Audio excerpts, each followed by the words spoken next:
সাইদ ইবনে আমর রাদিয়াল্লাহু তাআলা বললেন, আমি সেখানে উপস্থিত ছিলাম, আমি দেখতেছি খুবাইবকে শহীদ করা হচ্ছে। হাশরের ময়দানে যদি আল্লাহ তাআলা আমাকে জিজ্ঞাসা করে, সাইদ, ওগো সাইদ, মুসলিম জাহানের একটি নক্ষত্রকে তোমার সামনে বলি দেওয়া হলো, শহীদ করা হলো, অথচ তুমি সাইদ সেখানে উপস্থিত ছিলে, কিন্তু তার ব্যাপারে তোমার কোনো মাথা ব্যথা ছিল না, তার ব্যাপারে তোমার কোনো অনুভূতি ছিল না, তুমি চুপচাপ ছিলে। এই ব্যাপারে যদি আমার আল্লাহ আমাকে জিজ্ঞাসা করে, আমি সাইদ সেদিন কি জবাব দিব? এই ভয়ে, এই পরকালের ভয়ে মাঝে মাঝে অন্যমনস্ক হয়ে যায়। আমিরুল মুমিনিন, সেই দিনের ভয়ে আমি অন্যমনস্ক হয়ে যাই, আর কোনো কারণ নয়, বরং আখিরাতের ভয়ে আমি অন্যমনস্ক হয়ে যাই। আমিরুল মুমিনিন, আল্লাহর ভয় যদি কারো ভিতর থাকে, তাহলে সে ব্যক্তির দ্বারা কখনো আমানতের খেয়ানত হবে না, আমানতের খেয়ানত কখনোই সে করবে না। আল্লাহর ভয় এমন একটি জিনিস, এই আল্লাহর ভয় যদি কোনো বান্দার ভিতরে থাকে, সে বান্দার দ্বারা কখনো গুনার কাজ হবে না। এই আল্লাহর ভয় যদি কোনো বান্দার ভিতর থাকে, তার ভিতর কখনো সে গুনার কাজ করবে না, মানুষের হক মেরে খাবে না, মানুষকে বিপদের মধ্যে ফেলবে না। আল্লাহর ভয় এমন একটি জিনিস, যে জিনিস যদি কারো ভিতর থাকে, সে যদি ফকির হয়ে যায়, ফকির হওয়া সত্ত্বেও মানুষের সম্পদ সে লুণ্ঠন করবে না। শুধু তাই নয়, সে যদি শাসন ক্ষমতার অধিকার হয়ে যায়, তারপরও সে জনগণের হক মেরে খাবে না। আল্লাহু আকবার। ভয় ছিল প্রতিটি সাহাবীর ভিতর, যার কারণে তাদের মাধ্যমে খেলাফত ইসলাম কায়েম হয়েছিল। তাদের দ্বারা যখন ইসলাম খেলাফত চলছিল, তখন দেশের প্রতিটি নাগরিক নিরাপত্তা ছিল, নিরাপত্তা ছিল। দেশের প্রতিটি নাগরিক তাদের জান মালের নিরাপত্তা ছিল। নিরাপত্তা থাকার কারণে রাস্তা দিয়ে সে চলতো, কিন্তু তার ভিতরে এই ভয় ছিল না যে আমার সম্পদ কেউ লুণ্ঠন করে নেবে, আমার জানের উপর কে আঘাত করবে। এই সমস্ত ভয় কারো ছিল না। খলিফাদের এমন শাসন ব্যবস্থা করেছিলেন, খলিফাদের মধ্যে দ্বিতীয় খলিফা আমিরুল মুমিনিন ওমর ইবনুল খাত্তাব রাদিয়াল্লাহু তাআলা আনহু, তার খেলাফতের জামানায় হিমস শহরে তিনি একজন গভর্নর নির্ধারণ করবেন, নিযুক্ত করবেন। তিনি মনে মনে ভাবলেন, হিমস তৎকালীন জামানায় ব্যবসায়ী শহর, উন্নত শহর। আজকের জামানায় আমেরিকা, চীন, জাপান, রাশিয়া, শ্রীলঙ্কা, এরকম ধনী রাষ্ট্রের যেরকম দাম দেয় মানুষ, তৎকালীন জামানায় হিমসেরও সেমন দাম ছিল। ধনী রাষ্ট্র, এই ধনী রাষ্ট্রের মধ্যে ওমর ইবনুল খাত্তাব রাদিয়াল্লাহু তাআলা আনহু এমন একজন গভর্নর নির্ধারণ করবেন, যার ভিতর আল্লাহ তাআলার ভয় বেশি, হিসাব দিনের ভয় বেশি। এমন একজন বান্দাকে তিনি নিযুক্ত করবেন। ওমর ইবনুল খাত্তাব রাদিয়াল্লাহু তাআলা আনহু হযরত সাইদ ইবনে আমর রাদিয়াল্লাহু তাআলা আনহুকে ডেকে পাঠালেন। তাকে বলা হলো, সাইদ, তুমি হিমসের গভর্নর হবে, আমি তোমাকে হিমসের গভর্নর হিসেবে নিয়োজিত করেছি, আমি তোমাকে হিমসের গভর্নর হিসেবে নিযুক্ত করতেছি। সাইদ ইবনে আমর রাদিয়াল্লাহু তাআলা আনহু বললেন, আমিরুল মুমিনিন, আপনি এই কাজ থেকে আমাকে বিরত রাখুন, আমি গভর্নর হইতে চাই না, আমাকে এই কাজ থেকে আপনি ক্ষমা করবেন। ওমর ইবনুল খাত্তাব রাদিয়াল্লাহু তাআলা আনহু সাইদ ইবনে আমর রাদিয়াল্লাহু তাআলা আনহুকে বললেন, তোমরা আমাকে খেলাফতের দায়িত্ব আমার ঘাড়ে চাপিয়ে দিয়ে এখন তোমরা কি আমার কাছ থেকে পাশ কাটিয়ে দিতে চাও? এটা তো কখনো হবে না, আমি তো এটা কখনো করতে দিব না। তোমাকে অবশ্যই অবশ্যই আমি হিমসের গভর্নর হিসাবে আমি নিযুক্ত করব। সাইদ ইবনে আমর রাদিয়াল্লাহু তাআলা আনহু হিমসে চলে গেলেন। তিনি হিমসের গভর্নর নিযুক্ত হয়ে গেলেন। কিছুদিন পর হিমস থেকে কিছু প্রতিনিধি আসলো ওমর ইবনুল খাত্তাব রাদিয়াল্লাহু তাআলা আনহুর নিকট। ওমর ইবনুল খাত্তাব রাদিয়াল্লাহু তাআলা আনহু তিনি জিজ্ঞাসা করলেন, ও হিমসবাসী, তোমাদের হিমসের যে সমস্ত গরিব লোক আছে সেই সমস্ত গরিব লোকদের লিস্ট আমাকে দাও, একটি তালিকা দাও আমাকে, যাতে করে বাইতুল মাল থেকে আমি তাদের জন্য কিছু নিযুক্ত করে দিতে পারি, কিছু উপঢৌকন দিতে পারি, কিছু হাদিয়া দিতে পারি। হিমসের অধিবাসীগণ বড় একটি লিস্ট করে আমিরুল মুমিনিন ওমর রাদিয়াল্লাহু তাআলা আনহু হাতে যখন দিলেন, তারা বললেন, ফুকারাউ হিমস, এই নিন হিমসের গরিবদের লিস্ট। ওমর ইবনুল খাত্তাব রাদিয়াল্লাহু তাআলা আনহু আমিরুল মুমিনিন তিনি লিস্টের দিকে ভেবে তাকিয়ে যখন দেখলেন এই কি অবস্থা, লিস্টের যে প্রথম ব্যক্তির নাম সে আর কেউ নয়, সে হলো সাইদ ইবনে আমর রাদিয়াল্লাহু তাআলা আনহু, বর্তমান হিমসের গভর্নর। তিনি বললেন, আমিরুকুম ফুকারাউ, তোমাদের গভর্নর কি গরিব? তোমাদের গরিব গভর্নর, তোমাদের গভর্নর গরিব? এই কি করে হতে পারে? হিমস একটি ধনী রাষ্ট্র, সেই রাষ্ট্রের একজন গভর্নর তিনি সবচেয়ে বড় গরিব, তিনি গরিব হবে কিভাবে? হিমসের বাসিন্দাগণ বললেন, তিনি শুধু গরিব নন, বরং তিনি আমিরুনা আফকরনা, তিনি আমাদের মধ্যে সবচেয়ে বড় গরিব, সবচেয়ে বড় গরিব আমাদের আমির, আমাদের গভর্নর। তার ঘরেতে এমন মাস কি মাস এরকম চুলা ধরে না, চুলা ধরে না তার ঘরের ভিতর, অথচ সে হিমসের গভর্নর, সে হিমসের গভর্নর, হিমসের প্রধানমন্ত্রী, হিমসের রাষ্ট্রপতি তিনি, অথচ তার ঘরের মধ্যে মাস কি মাস চুলা ধরে না। আর আজকে আমাদের এমন অবস্থা, রাষ্ট্রের সামান্য থেকে সামান্য দায়িত্ব পেলে গরিব থেকে কোটি কোটি বিলিয়ন বিলিয়ন সম্পদের মালিক হয়ে যায়। এটি একমাত্র কারণ তার ভিতর হিসাব দিনের ভয় নেই। হিসাব দিনের ভয় যদি কারোর ভিতর থাকে, সে কোনো সময় জনগণের সম্পদ মেরে খাবে না।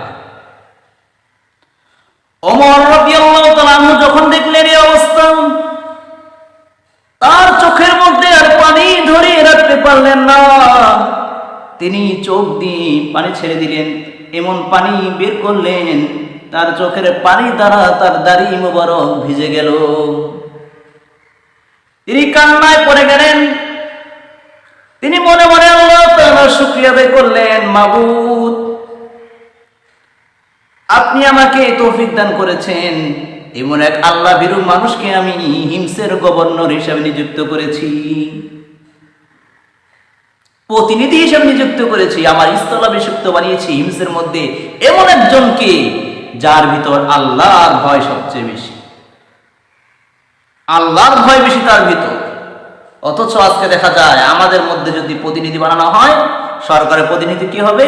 তার কোনো আত্মীয় স্বজন বা তার পিএস বা তার ঘনিষ্ঠ লোক, তাকে যে সব সময় সালাম করতে পারে, যে তার পা চাটতে পারে, এরকম লোককে দেখে দেখে আমরা কি করি?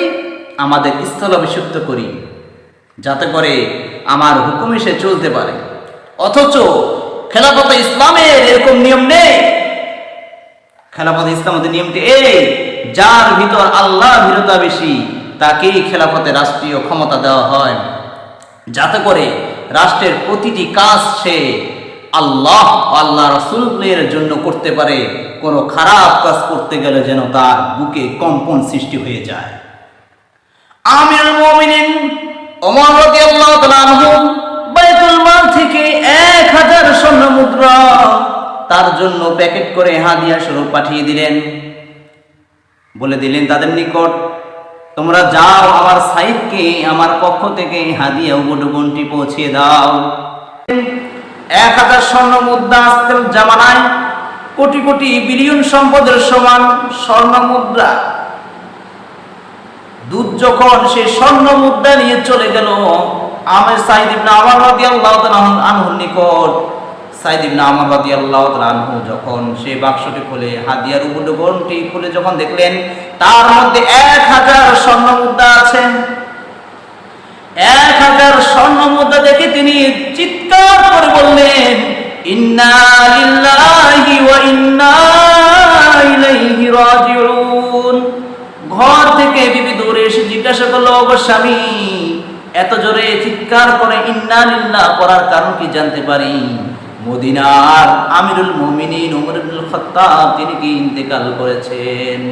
সাইদ ইবনে আমর রাদিয়াল্লাহু আনহু বললেন, ওগো নবী, না না, বরং তার চেয়ে বড় একটি দুর্ঘটনা ঘটে গেছে।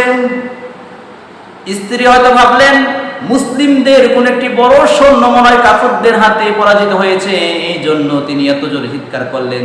তাকে জিজ্ঞাসা করা হলো, মুসলিমদের কোন কি বড় একটি সৈন্য কাফেরদের হাতে নিহত হয়েছে? সাইদ ইবনে আমর রাদিয়াল্লাহু তাআলা বললেন, না, বরং তার থেকেও বড় একটি দুর্ঘটনা ঘটে গেছে।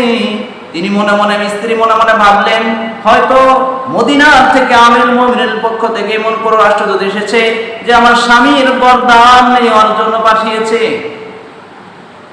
স্ত্রীকে বলেন, ও স্ত্রী, এ তো কোনো ঘটনা নয়, বরং ঘটনা ঘটেছে কি, উদখিলাত আলাইয়া দুনিয়া লিতুফসিদা আখিরাতি। আমার ঘরের মধ্যে দুনিয়া এসে গেছে আমার আখিরাত ধ্বংস করার জন্য। এই হলো মুসলিম জাহানের খলিফাদের অবস্থা, গভর্নরদের অবস্থা।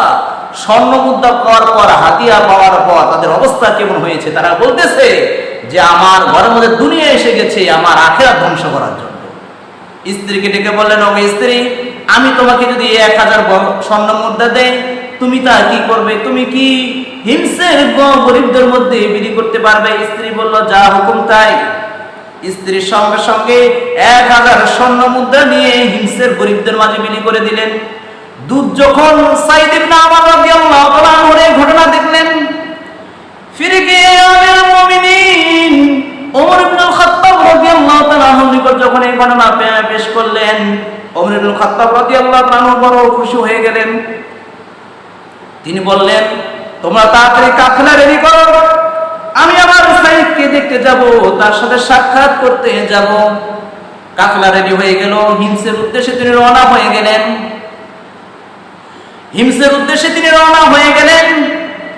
হিমসবাসীদের নিকট যখন তিনি পৌঁছলেন, হিমসের যে সমস্ত লোক ছিল তাদের একটি খাসিয়ত ছিল, তাদের একটি অভ্যাস ছিল, তা হলো তারা তাদের গভর্নরের বিষয়ে তারা বেশি বেশি অভিযোগ করত।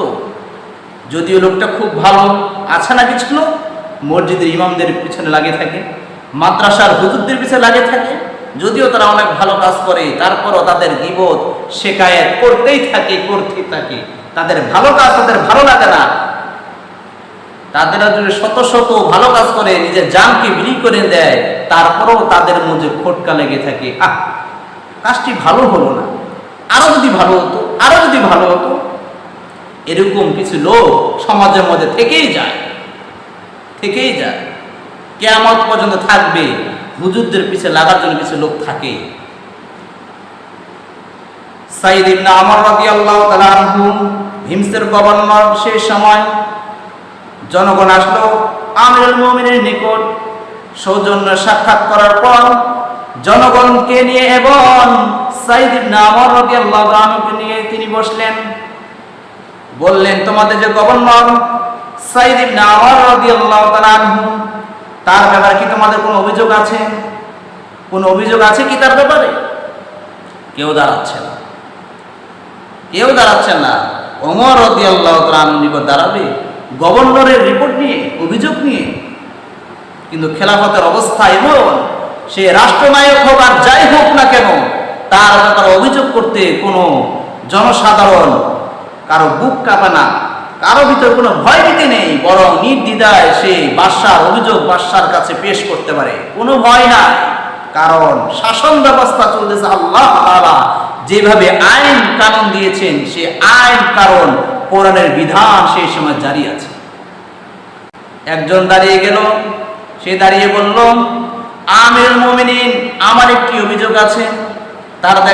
তার দেখা দেখি দেখা গেল একজন থেকে দুইজন, তিনজন, চারজন যখন দাঁড়িয়ে গেল, ওমর ইবনুল খাত্তাব রাদিয়াল্লাহু তাআলা আনহু তিনি ভাবলেন, তার ব্যাপারে আমি কি শুনেছি এবং কি পেলাম? তার ব্যাপারে আমি শুনেছি ভালো, কিন্তু এখানে এসে দেখি তা উল্টা। তার ব্যাপারে আমি যেমন কথা শুনেছি সেমন তো পেলাম না, বরং দেখি তার ব্যাপারে একে একে চারজন অভিযোগ নিয়ে দাঁড়িয়ে গিয়েছেন। তিনি এবার জিজ্ঞাসা করলেন প্রথম জনকে, বলো দেখি তোমার কি অভিযোগ? তিনি বললেন, আমাদের গভর্নর তিনি অনেক ভালো, কিন্তু তার একটি অভ্যাস হলো তিনি অফিসে দেরি করে আসেন।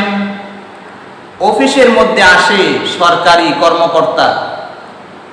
আমাদের দেশে অবস্থা এরকম যে অফিস খুলবে 8টার সময়, 9টার সময়, আমাদের অফিসার সাহেব আসে বেলা 2টা বাজে, 3টা বাজে, তারপরও 1 ঘন্টা আধা ঘন্টা থাকার ভাবনা, আমার মিটিং আছে, মিটিংয়ের মধ্যে চলে যায়। কিন্তু ইসলামী খেলাফত অবস্থার মধ্যে এরকম নয়, বরং তার ব্যাপারে অভিযোগ দায়ের হয়ে গিয়েছে। অভিযোগ দিল তার ব্যাপারে, তিনি অফিসের মধ্যে দেরি করে আসেন। ওমর ইবনুল খাত্তাব রাদিয়াল্লাহু তাআলা আনহু বললেন, সাইদ, এই ব্যাপারে তোমার বক্তব্য কি? সাইদ ইবনে আমর রাদিয়াল্লাহু তাআলা আনহু বললেন, ও আমিরুল মুমিনিন, আমি এই হিমসের গভর্নর, তবে আমার ঘরের মধ্যে কোনো খাদেম নেই আমার কাজকর্ম করার জন্য। আমি নিজেই আটা পেষণ করি এবং রুটি বানাই, এবং আমরা স্বামী স্ত্রী তার খেয়ে তারপর আমি অফিসের মধ্যে আসি। এই আটা পেষণ করার কারণে, রুটি বানানোর কারণে আমার দেরি হয়ে যায়, এছাড়া অন্য কোনো কারণে আমার দেরি হয় না।